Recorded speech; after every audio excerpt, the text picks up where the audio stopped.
దేవుని నామానికి స్తోత్రం. హల్లెలూయా. ప్రభువైన యేసుక్రీస్తు నామములో అందరికీ మరొకసారి నా హృదయపూర్వక వందనాలు. మొదటి తెస్సలోనికీయులకు రాసిన పత్రిక 5వ అధ్యాయం 12, 13 వచనాలు.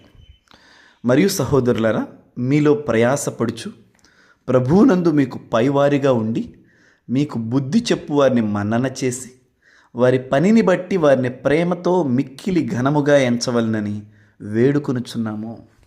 Praise God. హల్లెలూయా. సో చూడండి, పౌలు గారు మరి దేవుని పరిచర్లో కొనసాగుతున్న సేవకులను గురించి కొన్ని మాటల్ని రాశారు. విశ్వాసులందరికీ మరి తోటి క్రైస్తవ సమాజం అంతటికీ కూడా దేవుడు ఈ మాటలు రాయించాడు. ఏంటంట అంటే, ప్రభువులో ప్రయాసపడుతూ మీకు పైవారిగా ఉండి, పైవారం అంటే పైనుంచి వచ్చామని కాదు, కానీ పిలుపు పైనుంచి వచ్చిందని. నిజమే కదా. ఏంటి ఇక్కడ గొప్ప అంటే, గొప్ప అంటూ మనిషి గొప్ప కాదండి. గొప్ప అంతా పిలుపులో ఉన్న గొప్ప, అభిషేకంలో ఉన్న గొప్ప. చూడండి, దావీదు యొక్క అన్నలకి దావీదుని చూసినప్పుడల్లా ఏంటి మా తమ్ముడేగా, ఆడు గొర్రెలు కాసుకునేవాడేగా అనే ఒక లెక్కలోనే చూసేవాళ్ళు.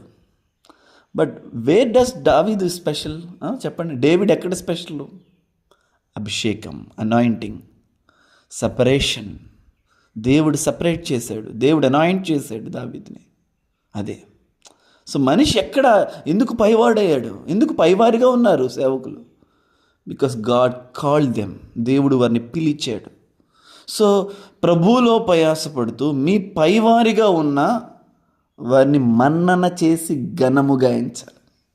యాక్చువల్గా మరి సేవకుల డిస్క్రిమినేషన్ జరుగుతూ ఉందండి ఈ రోజున.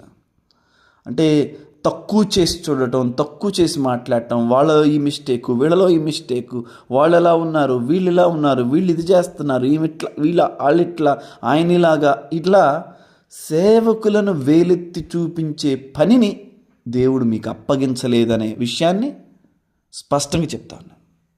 మరి అది ఎవరి పని? ఇప్పుడు పనిలో పెట్టుకుంది దేవుడు. సో పని సరిగా లేదనుకోండి, జవాబు అడిగేది ఎవరు? దేవుడే. ఆ పనికి జీతం ఇవ్వాల్సింది ఎవరు? దేవుడే. ఆ పనిని మెచ్చాల్సింది ఎవరు? దేవుడే. ఆ పనిని క్వశ్చన్ చేయాల్సింది ఎవరు? దేవుడే. హల్లెలూయా. అది మన పని కాదు. హల్లెలూయా. నీ సేవకునితో వ్యాజ్యమాడకము. నీతిమంతులలో ఒక్కడు కూడా సజీవుడిగా తీర్పు తీర్చబడ్డాడని చెప్పి ఒక్కడు కూడా నీతిమంతుడిగా తీర్చబడ్డాడు. అంటే నేనేమంటున్నానంటే, విమర్శించటం మన పని కాదు. దేవుడు ఏమంటున్నాడంటే, మన్నన చేసి ఘనముగా ఎంచు. That's your duty. మనకు అప్పగించబడిన పనిని మనం చేయాలి. క్వశ్చన్ చేసే పని, తీర్పు తీర్చే పని అది దేవుని పని. సేవకులనే కాదు, ఎవరినైనా సరే విమర్శించడం మన పని కాదు, గుర్తుపెట్టుకోవాలి.